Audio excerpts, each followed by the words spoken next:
Hi, my name is Alison Joyner, and I'm a psychotherapist, supervisor, lecturer, and group facilitator. And I'm based in the west of Ireland, which maybe you would have guessed from my accent, but just in case.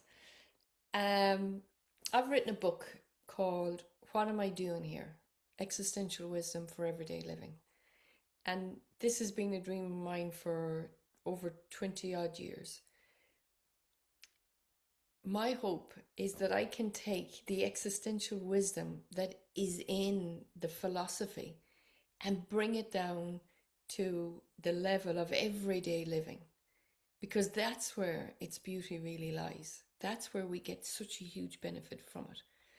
And traditionally, it's been for the academics, and it's got a bad press for a lot of people. Some people think it's very morbid and it's all about the struggle in life. And it's not that it doesn't address those things, because it absolutely does. But it addresses those things so that we can live our lives more consciously. So I first became introduced to existentialism back in 2000. And very shortly afterwards, I had an experience in life which really threw me. And it felt like my whole life, as I thought it was going to be, was completely gone. And at the time, I could not get my head around that. And I was free falling. I just couldn't get my footing. I couldn't manage what was happening. And I used the existential concepts that I was learning at the time to really help me make sense of life, of the uncertainty, of the unpredictability.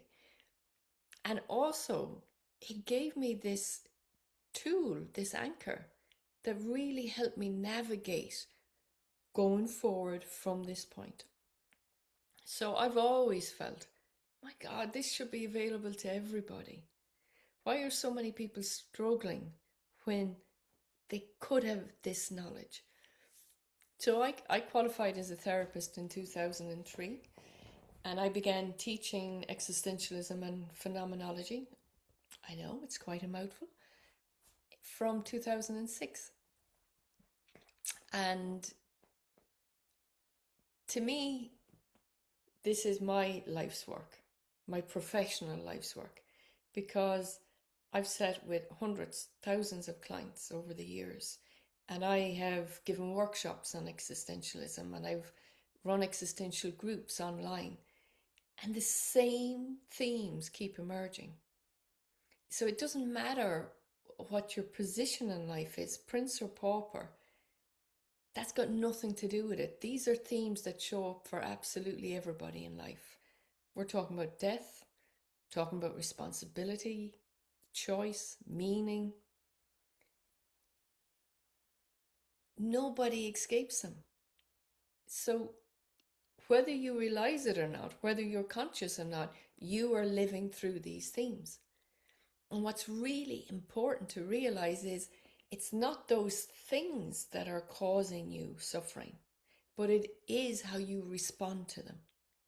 So the existential view, and what I try to bring into this book really clearly, is these things show up all the time in life. And there are ways in which we can understand them rather than fight them.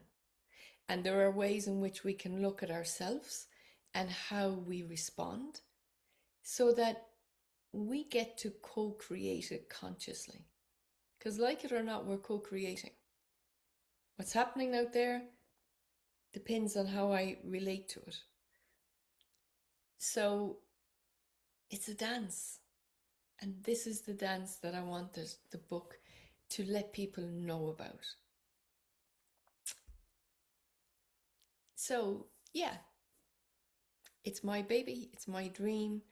I think it's different because it is based in the everyday. I've purposely cut out academic terminology. I don't want any jargon in it. I don't want anyone to feel excluded from it. I want to take these philosophical ideas and show you how they are in your everyday life. understanding that gives you so much more choices.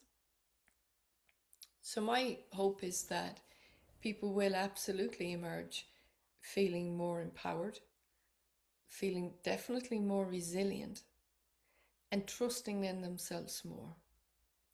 Because existentialism is not depressing, it's liberating. It's the thing that allows you to enjoy life because even though it's a serious matter, you don't take it too seriously. So I hope the Hay House also sees the passion and the importance of what I've written about. Thank you so much for giving me this opportunity. And hopefully, maybe we will be talking again.